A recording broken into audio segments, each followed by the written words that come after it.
Good afternoon students.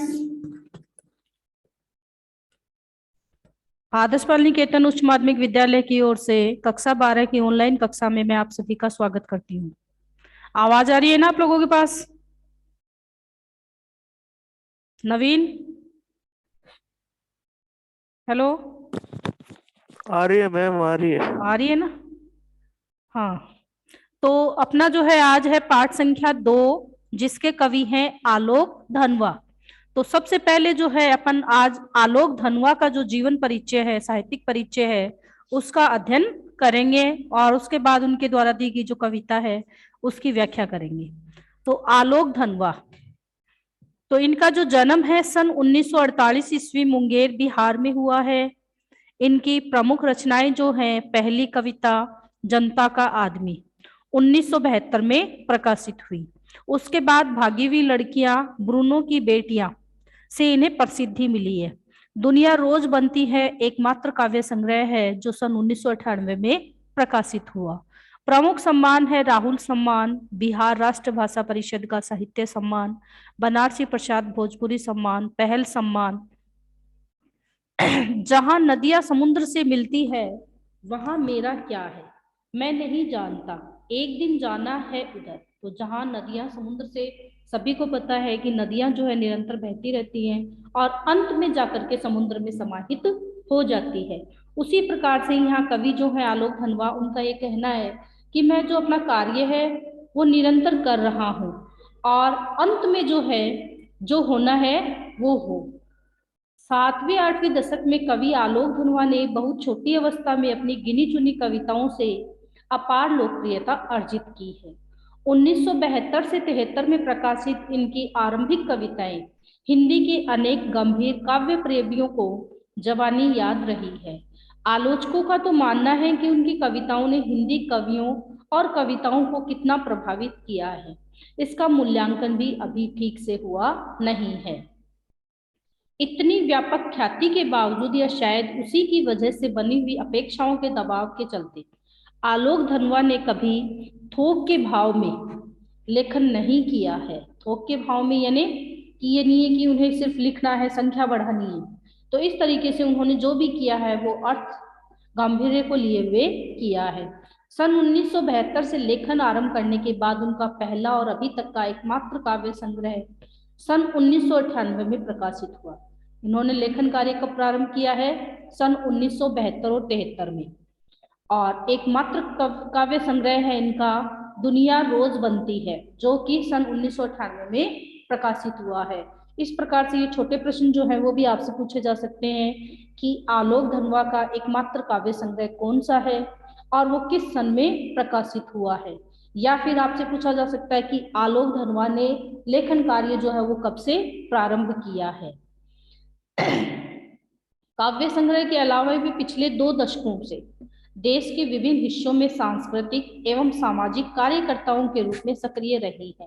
उन्होंने जमशेदपुर में अध्ययन मंडलियों का संचालन किया और रंग कर्म तथा साहित्य पर कई राष्ट्रीय संस्थानों एवं विश्वविद्यालयों में अतिथि व्याख्याता के रूप में भागीदारी दी है। तो इस प्रकार से ये इनके द्वारा किए गए कार्य हैं जो अन्य इन्होंने किए हैं।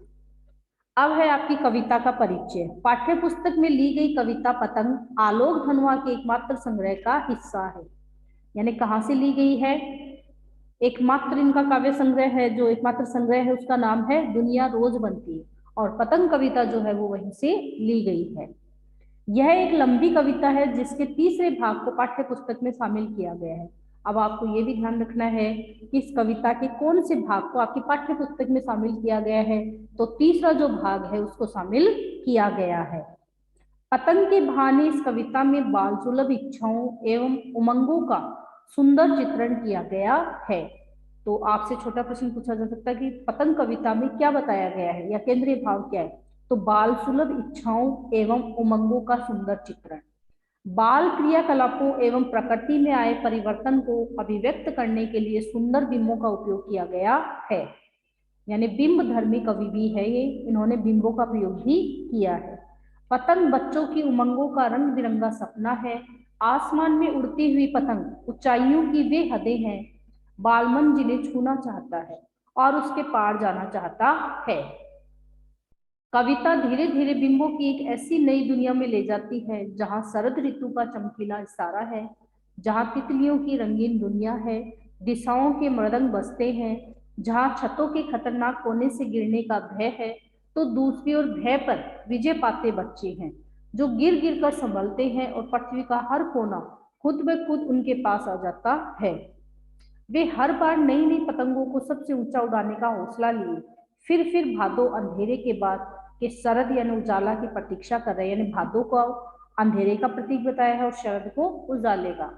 क्या आप भी उनके साथ हैं? तो ये है आपकी कविता पतंग, जिसका परिचय यहाँ दिया गया है। परिचय जो है वो आपको ध्यान होना चाहिए कि कौन कौन सी चीजें बताई गई है, किस माध्यम से बताई गई है, क्या प्रयोग उसमें किए गए हैं, क्योंकि जब आप बड़े प्रश्न का उत्तर लिखते हो तो आपकी जो कविता का परिचय है उसी से आंसर की शुरुआत जो है वो आपको करनी है। अब जो है मैं आपको बताती हूँ कि आलोक धनवा के जीवन परिचय से कौन कौन से बिंदु आपको लिखने हैं। तो सबसे पहला जो इनका परिचय होगा उसमें पहली लाइन होगी आपकी कि आलोक धनवा आधुनिक काल के कवि हैं, जैसा कि हम सभी में लिखते आ रहे हैं। तो पहली लाइन होगी आलोक धनवा जो है आपके आधुनिक काल के कवि हैं। दूसरी में अपन लिखेंगे कि इनका जन्म जो है सन 1948 ईस्वी मुंगेर बिहार में हुआ है। इनको आप अंडरलाइन कर लें बुक में साथ साथ, या आपकी कॉपी में जो लिखा हुआ है उससे मैच कर लें, जो पॉइंट नहीं लिखा है वो लिख लेना। अब है तीसरा पॉइंट जो है वो अपन क्या कहेंगे कि 7वें-8वें दशक में कवि आलोक धनवा ने सन 1972-73 में ही रचनाएं लिखनी प्रारंभ की है। फिर है इनकी रचनाएं, प्रमुख रचनाएं। तो प्रमुख रचनाएं में है जनता का आदमी सन 1972 में प्रकाशित। फिर है भागी हुई लड़कियां और ब्रूनो की बेटियां। उसके बाद है दुनिया रोज बनती है एकमात्र संग्रह। अब दुनिया रोज बनती है ये इंपॉर्टेंट है, इसलिए इसको अपन एक नई लाइन में देंगे 5वें नंबर में कि दुनिया रोज बनती है आलोक धनवा का एकमात्र संग्रह है जो सन 1998 में प्रकाशित हुआ है। क्योंकि आपसे जो छोटे प्रश्न पूछे जाएंगे उनमें ये चीज पूछी जा सकती है कि दुनिया रोज बनती है किसके द्वारा रचित है और इसका प्रकाशन जो है वो किस वर्ष में हुआ है। इसके बाद है प्रमुख सम्मान। सम्मान इनको 3-4 दिए हुए हैं, इनमें से 2 इंपॉर्टेंट सम्मान जो है वो आपको याद रखने हैं, क्योंकि प्रश्न पूछा जा सकता है कि आलोक धनवा को कौन सा सम्मान दिया गया है, तो आपको उसका नाम लिखना होगा। तो राहुल सम्मान है, बिहार राष्ट्र भाषा परिषद का साहित्य सम्मान है, बनारसी प्रसाद भोजपुरी सम्मान, पहल सम्मान। अब इनमें से बिहार राष्ट्र भाषा परिषद का साहित्य सम्मान और बनारसी प्रसाद भोजपुरी सम्मान जो है इसे आप याद कर लेना, जिससे कि आप इसके उत्तर लिख सको। उसके बाद है 7वां पॉइंट जो अपन देंगे वो इनके कार्य का देंगे। लास्ट लाइन दी हुई है आपकी इसी पेज पर, राष्ट्रीय संस्थानों एवं विश्वविद्यालयों में अतिथि व्याख्याता के रूप में भागीदारी की है। यानी राष्ट्रीय संस्थान और विश्वविद्यालय जो है उनमें अतिथि व्याख्याता के रूप में ये गए हैं। इसी के साथ इसी के ऊपर जो लाइन दी हुई है उसको 8वां नंबर देंगे अपन, क्योंकि इनका मैटर जो है वो ज्यादा आपके इसमें दिया हुआ नहीं है, तो कम से कम 10 पॉइंट तो अपन को इनके बनाने ही पड़ेंगे। तो इनके जो कार्य है उनको इसमें शामिल कर लेंगे। देश के विभिन्न हिस्सों में सांस्कृतिक एवं सामाजिक कार्यकर्ता के रूप में सक्रिय रही है। यानी सांस्कृतिक एवं सामाजिक कार्यकर्ता के रूप में भी ये सक्रिय रही है। ये हो गए इनके 8 पॉइंट। और इनका जो 9वां पॉइंट है वो अपन देंगे कि बिंब धर्मी कवि हैं, यानी बिंबों का प्रयोग इन्होंने किया तो इसलिए इन्हें बिंब धर्मी कवि कहा गया है। फिर 10वां जो पॉइंट है कि पतंग कविता जो है आपके दुनिया रोज बनती है संग्रह से ली गई है और इसके तीसरे भाग को हमारी पाठ्य पुस्तक में शामिल किया गया है। तो इस प्रकार से जो है ये 10 पॉइंट जो है आप इनके जीवन परिचय के लिख सकते हो, साहित्य परिचय के लिख सकते हो, और आपने पहले से लिख भी रखे हैं। उनमें अगर कोई चेंज हो रहा है तो आप चेंज कर लेना और इनको दोबारा से पुनः से अपनी कॉपी में लिख लेना। अब है इनकी छोटी सी कविता पतंग, जो कि दुनिया रोज बनती है संग्रह से ली गई है, एकमात्र संग्रह इनका है और इसका तीसरा भाग जो है वो आपकी पाठ्य पुस्तक में शामिल है। प्रसंग लिखते समय आपको इन चीजों की जरूरत पड़ेगी, ये आपको लिखना होगा। सबसे तेज बौछारें गई भादो गया। अब देखिए सबसे तेज बौछारें बारिश कब आती है? सावन और भादो के महीने में। सावन और भादो का जो महीना होता है उसमें बारिश आती है, तेज बौछारें आती हैं। सावन और भादो का जो महीना है वो जा चुका है और उसके बाद सवेरा हुआ, अर्थात अब शरद ऋतु का आगमन होने वाला है। सवेरा हुआ है यानी बारिश के मौसम में जो है सूर्य कभी कभार ही दिखाई देता है, देता ही नहीं है। तो उसके बाद जो है आकाश एकदम साफ हो जाता है, स्वच्छ हो जाता है, और उस समय का जो सवेरा है उसका वर्णन इसमें किया गया है। खरगोश की आंखों जैसा लाल सवेरा। अब देखिए जैसा यानी उपमा अलंकार जो है वो यहाँ दिया गया है। तो सवेरे को कैसा बताया गया, प्रातःकाल को कैसा बताया गया है, खरगोश की आंखें, और खरगोश की आंखें भी कैसी हैं, लाल, यानी विशेषण दिया गया, विशेषण की विशेषता बता रहे हैं इसमें। शरद आया पुलों को पार करते हुए।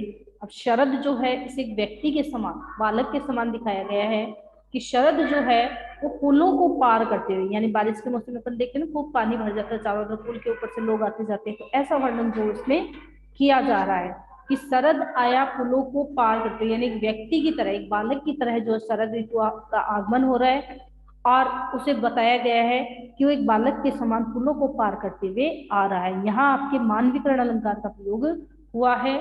जहां जहां जो चीजें बताई जाए वो आप लिख लेना, क्योंकि आपके प्रश्न जो है पद्य खंड में ऐसे ही बनेंगे। कोई भी पंक्ति आपको दे दी जाएगी, उस पंक्ति में अलंकार है, बिंब है, जो भी इस पाठ की विशेषता है कविता की, वो आपसे पूछी जा सकती है। अपनी नई चमकीली साइकिल तेज चलाते हुए। साइकिल कैसी है उसकी, एकदम नई है। साइकिल किसको कहा गया, सूर्य की जो किरणें हैं वो तेज गति से जमीन पर आ रही हैं, तो उसको जो साइकिल है चमकीली बताई गई है, तेज गति से बताई गई है, और ऐसा लग रहा है जैसे कि वो जोर जोर से यानी पुनरुक्ति प्रकाश अलंकार है या जोर जोर शब्द भी। और चाक्षु बिंब, दृश्य बिंब जो है, और घंटी बजाना जो है वो आपके दृश्य बिंब है। तो इस प्रकार से जो है दृश्य श्रव्य बिंब जो है उसका प्रयोग और चाक्षु बिंब का प्रयोग जो है यहाँ इस लाइन में किया गया है। तो शरद का आगमन हो रहा है, पुलों को पार करके हुआ आ रहा है, और ऐसा लग रहा है जैसे कि वो अपनी तेज गति से साइकिल लेकर के तेज तेज जो है घंटी की आवाज कर रहा है, जिससे अपने आने का संदेश दे रहा हो। चमकीले इशारों से बुलाते हुए। अब चमकीले इशारे यानी उत्साह से भरे हुए, जोश से भरा हुआ है, और सभी को क्या कर रहा है, इशारा कर रहा है, संकेत कर रहा है, अपनी तरफ बुला रहा है। पतंग उड़ाने वाले बच्चों के झुंड को, और किसको बुला रहा है, पतंग उड़ाने वाले जो बच्चे हैं उनके जो झुंड है, दल है, समूह है, उनको बुलाने का प्रयत्न कर रहा है। चमकीले इशारों से बुलाते हुए, चमकीले इशारों से यानी संकेतों से, और उत्साह से उनको बुलाते हुए। आकाश को इतना मुलायम बनाते हुए, मुलायम यानी कोमल, सॉफ्ट। तो आकाश कैसा दिखाई दे रहा है, एकदम कोमल, क्योंकि आकाश में कोई बादल नहीं है, कुछ और नहीं है, क्लियरिटी एकदम स्वच्छ है। तो स्पर्श बिंब जो है उसका प्रयोग इस लाइन में किया गया है। आकाश को इतना मुलायम बनाते हुए इसमें स्पर्श बिंब जो है उसका प्रयोग किया गया है, और आकाश को बिल्कुल कोमल और स्वच्छ बताया गया है कि पतंग ऊपर उठ सके, कि पतंग जो है वो ऊपर उठ सके और आराम से ऊपर आकाश में उड़ सके। दुनिया की सबसे हल्की और रंगीन चीज उड़ सके, दुनिया का सबसे पतला कागज उड़ सके, यानी दुनिया की सबसे हल्की, सबसे रंगीन और सबसे पतले कागज की जो चीज है किसको बताया गया है, पतंग को बताया गया है। बांस की सबसे पतली कमानी उड़ सके। आपने देखा होगा जो पतंग होती है उस पतंग के ऊपर जो है पतली पतली डंडियां लगी रहती है, जो कि किसकी होती है, बांस की होती है, उसे कमानी या खपच्ची कहा जाता है। तो वो कैसी होती है, लचीली होती है। कि शुरू हो सके सीटियों, किलकारियों, तितलियों की इतनी नाजुक दुनिया। आप जो है जब पतंग उड़ने लग जाती है, दुनिया की सबसे हल्की, सबसे रंगीन और सबसे पतले कागज की जो चीज उड़ने लग जाती है, तो बच्चे क्या होते हैं, उससे खुश होते हैं, और खुश होकर के जब व्यक्ति खुश होगा तो क्या करेगा, सीटियां मारने लगेगा, सीटियां बजाने लगेगा, किलकारियां यानी चिल्लाना, प्रसन्नता व्यक्त करने लगेगा। तितलियों की इतनी नाजुक दुनिया। अब तितलियों की इतनी नाजुक दुनिया किसको कहा गया है, पतंग के लिए कहा गया है, कि जिस प्रकार से पतंग जो है वो रंगीन होती है, पतली होती है, उसी के समान जो है यहाँ पतंग ये जो है वो कैसी है, रंग बिरंगी है, और तितलियां भी रंग बिरंगी होती है। तो आकाश में जब उन पतंगों को देखते हैं तो ऐसा लगता है जैसे कि चारों तरफ तितलियों की दुनिया बन गई हो। जन्म से ही वे अपने साथ लाते हैं कपास। अब जन्म से ही वे यानी बच्चे, कपास यानी रुई, कॉटन। तो रुई कैसी होती है, एकदम कोमल होती है, सॉफ्ट होती है। तो उसी के समान जो है इसमें बताया गया है कि बच्चे जो है वो जन्म से ही अपने साथ क्या लेकर के आते हैं, कोमलता लेकर के आते हैं। तो यहाँ जो है इस लाइन में लक्षणा शब्द शक्ति का प्रयोग किया गया है कि जन्म से ही वे अपने साथ लाते हैं कपास। तो जन्म से ही वो क्या लाते हैं, अपने साथ कपास लेकर के आते हैं, रुई लेकर के आते हैं, अर्थात कोमलता लेकर के आते हैं। यहाँ लक्षण शब्द शक्ति का प्रयोग इस पंक्ति में किया गया है। पृथ्वी घूमती हुई आती है उनके बेचैन पैरों के पास। अब पृथ्वी जो है निरंतर घूमती रहती है, तो उस समय जो है जब बच्चे पतंग उड़ा रहे हैं तो उनके पैर कैसे हैं, बेचैन है। पैरों के पास अपने आप ही जो पृथ्वी है उनके उड़ते हुए पैरों के नीचे, उत्साह से भरे हुए बच्चों के पैरों के नीचे आने लगती है। यहाँ जो पृथ्वी घूमती हुई आती है उनके पैरों के नीचे दृश्य बिंब का प्रयोग किया गया है। जब वे दौड़ते हैं बेसुध, बेसुध यानी अपने बारे में भूलना, बेसुध यानी कोई ध्यान उन्हें नहीं रहना। तो बच्चे जो हैं जो पतंग उड़ा रहे हैं एकदम से तल्लीन होकर के, मन लगा करके, तो उस समय जो है उनमें कोई सुध बुध नहीं रहती कि वो क्या कर रहे हैं क्या नहीं कर रहे हैं। छतों को भी नरम बनाते हुए, छत जो कि कैसी है, कठोर है, कोमल नहीं है, लेकिन वो छत भी उन्हें क्या लग रही है, नरम लग रही है, कोमल लग रही है। दिशाओं को मृदंग की तरह बजाते हुए, और दिशाओं को क्या कर रहे हैं, वो मृदंग की तरह, जैसे कि मृदंग क्या है, एक वाद्य यंत्र है, तो ऐसा लगता है जैसे कि सारी दिशाओं को मापते हुए वो उसे बजा रहे हो। जब वे पेग भरते हुए चले आते हैं, पेग भरते हुए ना लंबी छलांग कूदना, तो ऐसा लगता है डाल की तरह लचीले वेग से, अक्सर, अक्सर यानी प्राय, ऐसा लग रहा है, वेग यानी गति, लचीले यानी झुका हुआ, तो ऐसा लग रहा है जैसे कि कोई पेड़ की डाली हो जो कि निरंतर गति कर रही हो, इधर उधर झुक रही हो। ऐसा बच्चों, ऐसा जो है वो बच्चों को देख करके लग रहा है। छतों के खतरनाक किनारों तक उस समय गिरने से बचाता है उन्हें सिर्फ उनके ही रोमांचित शरीर का संगीत।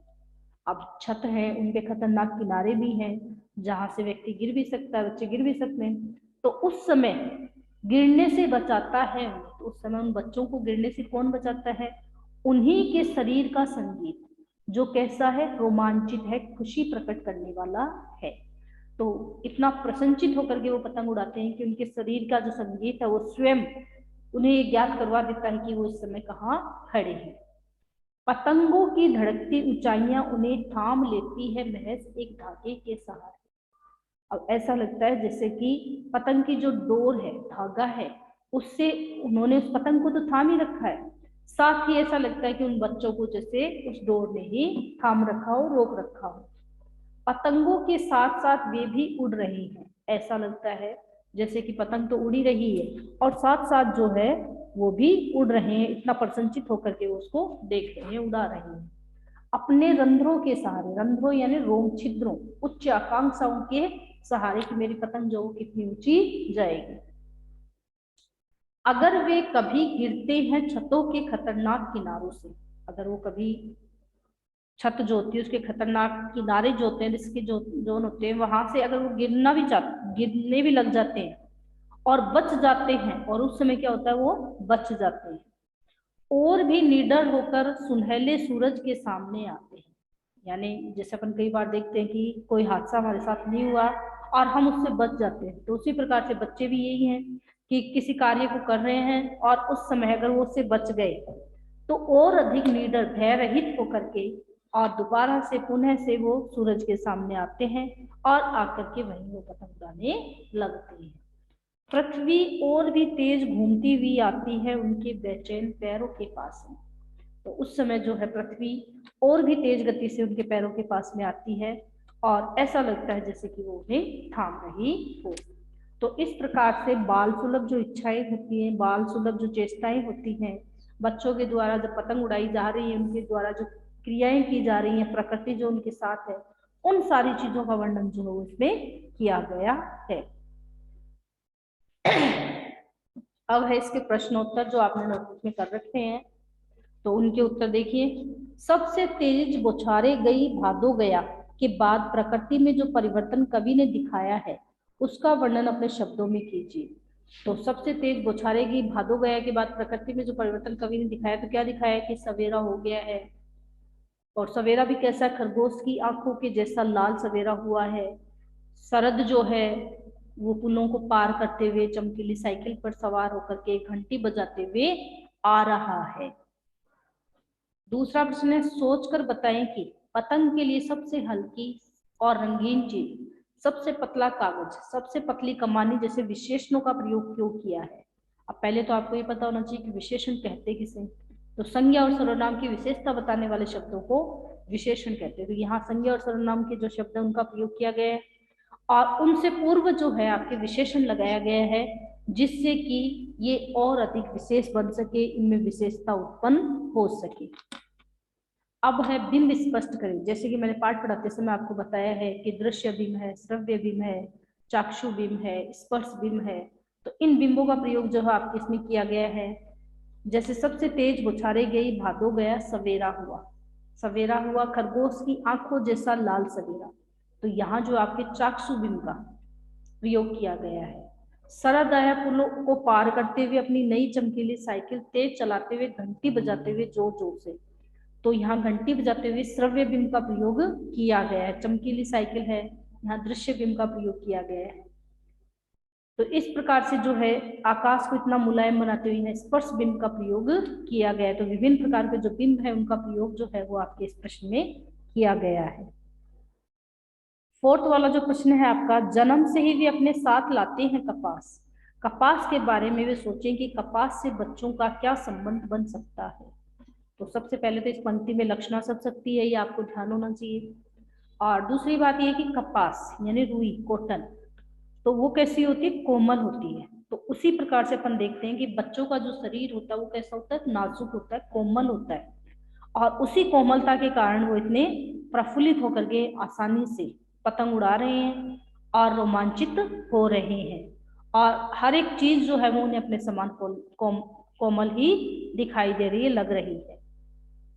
पांचवा प्रश्न, पतंगों के साथ साथ वे भी उड़ रहे हैं, बच्चों का उड़ान से कैसा संबंध बनता है। तो जब अपन पतंग उड़ाते हैं या बच्चे पतंग उड़ाते हैं तो ऐसा आभास होता है कि अपनी पतंग जो है वो सबसे ऊपर जा रही है, जा रही है। इस तरीके से फिर अपन को भी ऐसा लगने लगता है कि अपना जो मन है वो भी उसी के साथ जो है विचरण करने लगता है। प्रश्न संख्या 6, निम्नलिखित पंक्तियों को पढ़कर प्रश्नों का उत्तर दीजिए।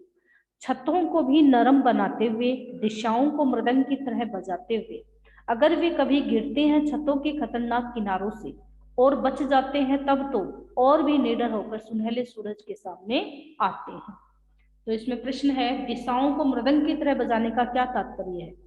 यानी मृदंग वाद्य यंत्र होता है उसे अपन बजाते हैं चारों तरफ से, उसी प्रकार से बच्चा जो होता है वो इस कोने से उस कोने, उस कोने से इस कोने, इस तरीके से दिशाएं जितनी भी हैं उन सबको मापता हुआ पतंग उड़ाता है। जब पतंग सामने हो तो छतों पर दौड़ते हुए क्या आपकी छत कठोर लगती है, नहीं। तो इसमें क्या होगा, जब बच्चे पतंग उड़ा रहे हैं तो उस समय उन्हें ये मतलब ही नहीं होता, कि पता ही नहीं चल पाता है कि वो कहाँ खड़े हैं। तो उनको तो हर एक चीज जो है वो कोमल ही लगती है, नाजुक ही लगती है। खतरनाक परिस्थितियों का सामना करने के बाद आप दुनिया की चुनौतियों के सामने स्वयं को कैसा महसूस करते हैं। तो ये अपन ने देखा, अगर हम किसी खतरनाक परिस्थिति का सामना कर लेते हैं और उसके बाद दोबारा जब हमारे सामने कोई परिस्थिति ऐसी आती है तो हम और अधिक निडर होकर के आत्मविश्वास के साथ जो है उस परिस्थिति का सामना करते हैं। ऐसा ही बच्चों के साथ है। ये है आपके कविता के साथ वाले प्रश्न। अब है कविता के आसपास। तो आसमान में रंग बिरंगी पतंगों को देखकर आपके मन में कैसे ख्याल आते हैं, लिखिए। तो आसमान में रंग बिरंगी पतंगों को देख करके ऐसा लगता है जैसे कि तितलियां आ गई हैं बहुत सारी और वो एक साथ उड़ रही हैं और उनकी जो रंगीन दुनिया है वो बन गई है। और इस तरीके से जो पतंगे हैं वो हमें रंग बिरंगी तितलियों के समान दिखाई देने लगती हैं और मन करता है कि जैसे कि हम भी उन्हीं के साथ आसमान में विचरण करें। दूसरा प्रश्न है, रोमांचित शरीर का संगीत का जीवन के लय से क्या संबंध है। रोमांचित शरीर का संगीत यानी जब हमारा मन प्रसन्नचित होगा, प्रफुल्लित होगा, तो उससे हमारा शरीर भी क्या होगा, प्रफुल्लित होगा। और जब व्यक्ति प्रफुल्लित होगा और पूरे मन से, लय से किसी कार्य को करेगा तो मन लगा करके, तल्लीन होकर के उसे करेगा, रास्ते में आने वाली जितनी भी कठिनाइयां हैं, परिस्थितियां हैं, उन सबका सामना भी करता चला जाएगा। महज एक धागे के सहारे पतंगों की धड़कती ऊंचाइयां उन्हें यानी बच्चों को कैसे थाम लेती हैं। चर्चा करें तो चर्चा नहीं करनी, इस प्रश्न का उत्तर लिखना है कि ऐसा लगता है जैसे कि जब पतंग आकाश में उड़ रही है तो बच्चों ने उस धागे से उस पतंग को पकड़ रखा है और साथ ही ऐसा आभास होता है कि जैसे उस डोर से वो भी बंधे हुए हैं और उस धागे के सहारे ही ऊंचाइयों तक पहुंच रहे हैं। तो इस प्रकार से जो है ये आपके क्वेश्चन है कविता के आसपास वाले। छोटे प्रश्न कैसे पूछे जा सकते हैं बीच में से, ये मैंने आपको पहले ही बता दिया है कि बीच में से किसी भी लाइन को लेकर के प्रश्न पूछा जा सकता है और उसकी तैयारी आपकी होनी चाहिए। जैसे उस समय गिरने से बचाता है उन्हें, तो बच्चों को गिरने से कौन बचाता है? रोमांचित शरीर का संगीत। अब जो है आपको व्याख्या करनी है, कॉपी में आपके नोटबुक में व्याख्या नहीं करी हुई है। तो पहले तो आपको जो कवि है उनका जो साहित्यिक परिचय और जीवन परिचय है उसके 10 पॉइंट जो है आपको पुनः दोबारा से आपको अपनी कॉपी में लिखने हैं। और उसके बाद जो है आपकी पतंग कविता जो है इसका पहला जो पद है, सबसे तेज बुछारे गई भादो गया, यहाँ से शुरू करके तितलियों की इतनी नाजुक दुनिया, यहाँ तक की जो व्याख्या है वो आपको अपनी कॉपी में करनी है। और व्याख्या को करने का तरीका वही होगा, सबसे पहले उसमें आप संबंध लिखोगे, प्रसंग लिखोगे, व्याख्या और विशेष, चारों पॉइंट लिखते हुए आपको व्याख्या करनी है और ये सभी को करनी है अपनी कॉपी में। निरंतर लिखने का अभ्यास जारी रखोगे तभी आपके पेपर अच्छे हो पाएंगे, वरना आपका अभ्यास छूट जाएगा और आपकी जो लिखने की आदत है वो भी छूट जाएगी। और आप लोगों को जो है आपकी